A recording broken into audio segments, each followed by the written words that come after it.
Bonjour à tous, je me présente, je m'appelle Blackfire, on va continuer la saga du clone parce que comme vous le savez, Spider-Man Brand New Day va arriver et quand on veut parler d'une des plus grandes sagas de Spider-Man, on va continuer bien évidemment la saga du clone et on va entamer même une dernière, donc on va reprendre là où on s'était arrêté. Voilà, en fait, Peter a retrouvé son clone Ben Reilly, Scarlet Spider, MJ fait un malaise, elle est enceinte, elle a peut-être un virus et les deux Spider-Man vont devoir faire équipe ensemble. Un des meilleurs moments d'ailleurs du bouquin, il y a beaucoup de choses à dire, excellentes sur ce bouquin parce qu'il est exceptionnel. Et voilà, et du coup on va continuer l'histoire. Les deux Spider-Man vont affronter Kane et Kane va leur expliquer qu'en fait le grand méchant de l'histoire, ben, ce n'est pas lui et c'est le chacal et je peux voilà, vous y amener pour à la fois sauver Mary Jane et l'affronter. Donc les deux Spider-Man finissent par accepter. Et j'aime bien le trio qui est à la fois bien fait dans la saga du clone et dans celle-ci. On va dire dans la première partie de la saga du clone, le trio Spider-Man, Kane, Ben Reilly, Scarlet Spider est bien fait. Et il est bien fait aussi dans la deuxième partie. Et je dirais entre guillemets, hein, parce que Kane ne meurt pas, mais la disparition de Kane change les choses et sa relation est aussi intéressante avec surtout Scarlet Spider. Et du coup, en fait, ils vont dans le laboratoire du chacal, mais bien évidemment, le Miles Warren, le chacal qu'on pourrait retrouver dans le film Spider-Man Brand New Day, a anticipé leur venue. Et forcément, voilà, il a préparé un piège. Mais bien évidemment, Kane, qui connaît un peu le chacal et ses rotors, va sauver les Spider-Man, voilà, d'une manière assez douloureuse d'ailleurs. Et en fait, tu vois Scarlet Spider, il dit t'es sûr qu'on devrait lui faire confiance? Il dit écoute, on n'a pas le choix, alors autant lui faire confiance et puis on verra ce qui va se passer par la suite. Donc les deux Spider-Man rentrent justement dans le laboratoire du docteur Miles Warren, alias le Chacal. Et voilà, c'est intéressant parce que cette saga sera teasée bien évidemment dans Spider-Man Brand New Day dans la trilogie dans la nouvelle trilogie de Tom Holland. Et tant mieux, parce que je sais que les gens vont dire oui, mais Amazing Spider-Man c'est nul. Voilà, je le dis, je le redis, je le re-redis, c'est mal écrit, c'est mal fait. Et vu comment ça a été exploité, voilà, faut mieux. Dieu merci, on s'est arrêté là. Mais pour revenir aux comics, voilà, donc Miles Warren a piégé bien évidemment Peter Parker, Spider-Man, Ben Reilly, Scarlet Spider et Kane. Et on peut dire que son plan était assez méticuleux. Et en fait, voilà, Miles Warren montre qu'il a justement cloné d'autres Peter Parker et Spider-Man, ce qui va bien évidemment poser des problèmes au trio de cette histoire. Et non, non, vraiment, c'est super bien fait, c'est hyper bien dessiné. Et du coup, en fait, justement, le chacal, voilà, il ressemble au personnage du bouffon vert, en fait, il est vaniteux, il est fou aussi, et son plan est pas complètement stupide. Et du coup, en fait, justement, vu qu'il sait qu'il tient les Spider-Man et Kane, il en profite pour dévoiler son plan. Et est-ce que ça aura des conséquences? C'est une bonne question. Vous verrez par la suite. Mais voilà, et en plus, voilà, c'est extrêmement bien dessiné. C'est très très très bien écrit. Je ne sais pas si vous voyez bien. En tout cas, je fais le mieux que je peux. Mais c'est super bien fait. Et c'est exactement ce qu'on a envie de voir en film en fait. C'est exactement ce qu'on a envie de voir en film. Et du coup, en fait, on voit tous les clones de Spider-Man.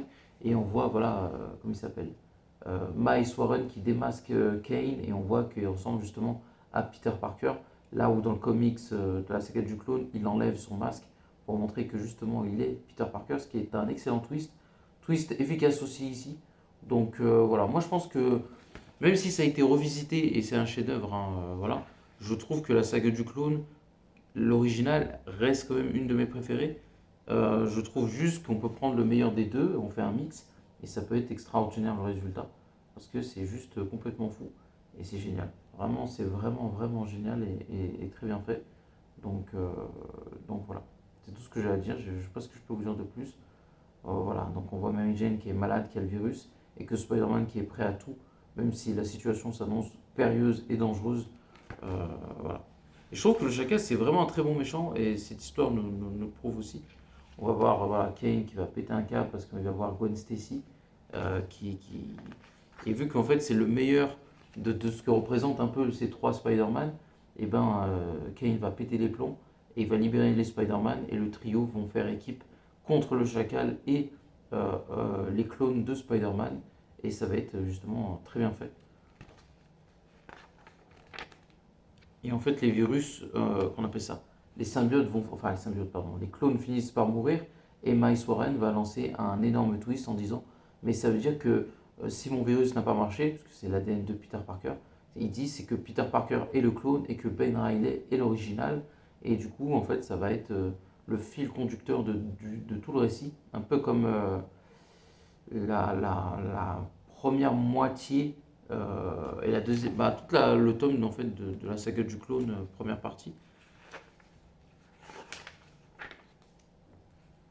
Donc voilà, ils vont, comment dire ça, Kane va tuer le chacal, Peter Parker et Ben Reilly vont récupérer l'antidote et ils vont partir sauver Tante May et bien évidemment Mary Jane. Et après, la deuxième partie de l'histoire va commencer, qui s'annonce extrêmement intéressante.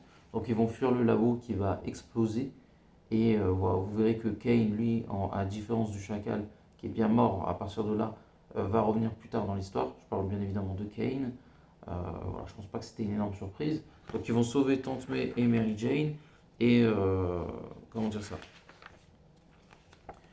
Peter et Ben ont discuté de la révélation du chacal. Si toi tu es Peter Parker et moi Spider-Man, qu'est-ce qu'on fait?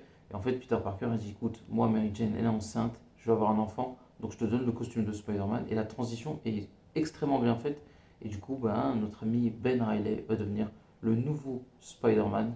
Et voilà. Et du coup, on va passer à l'étape supérieure, on va entamer le prochain chapitre.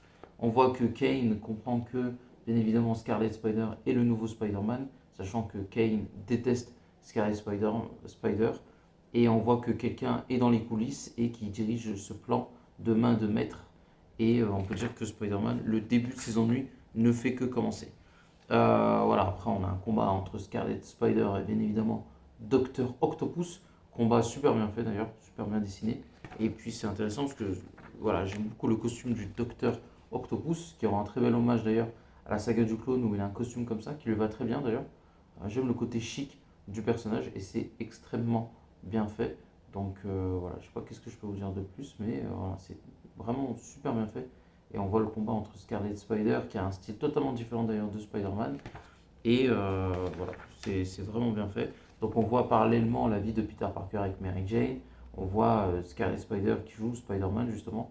Et on va dire que tout est bien, qui finit bien entre guillemets.